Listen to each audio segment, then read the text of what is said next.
This is Tread Boldly, Leadership Lessons from the Saints, with Father Nathan Cromly.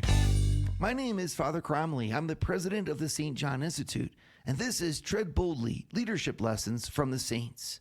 I want you to go back to the story of King David as he faced down Goliath there in the valley of Elah, written for us in 1 Samuel chapter 17. This familiar scene is emblematic for all of us who have to face things that make us afraid, things that seem impossible, things that are overwhelming and threatening.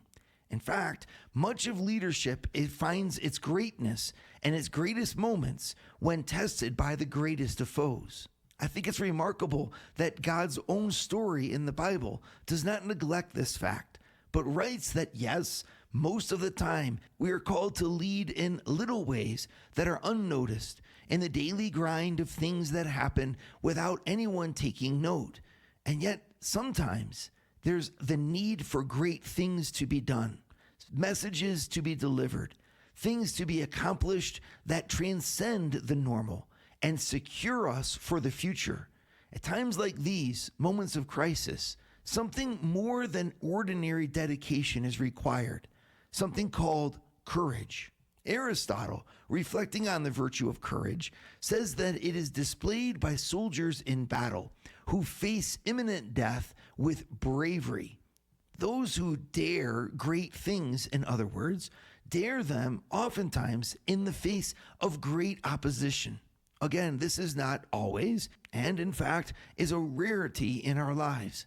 But there are times when it is necessary. And here in 1 Samuel, God writes the secret for David's courage, a secret we can appropriate in our own lives. When David faces Goliath on the field of battle, David reveals what's in his heart.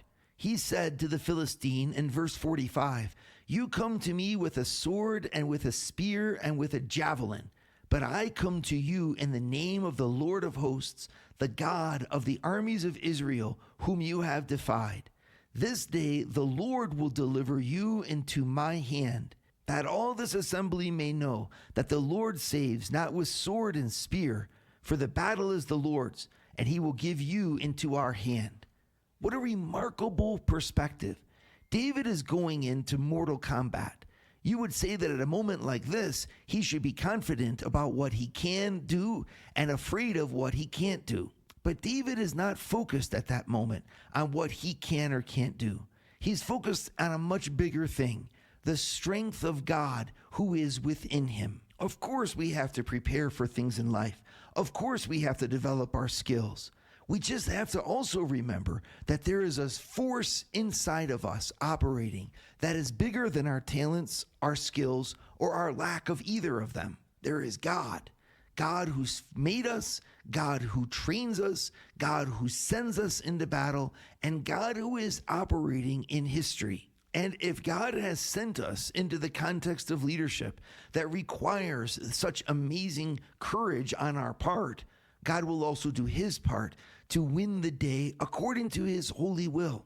But I'm reminded here of a quote from St. Augustine.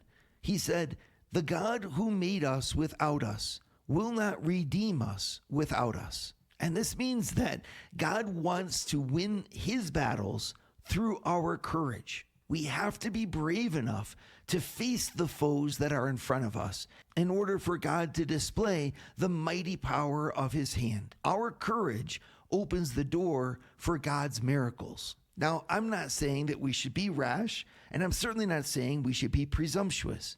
There's neither of that, however, in the story of David. On the outside, he may have appeared rash and he may have appeared presumptuous, but in fact, God had called him, he knew it, and so he went into the field of battle with courage in his heart.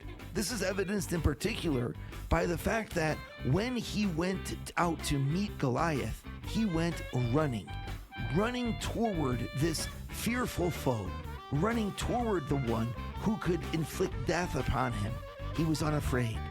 David shows us the importance for leaders to tread boldly in God, to put aside fear and weakness, and do what is in front of them to do, confident in the power of God.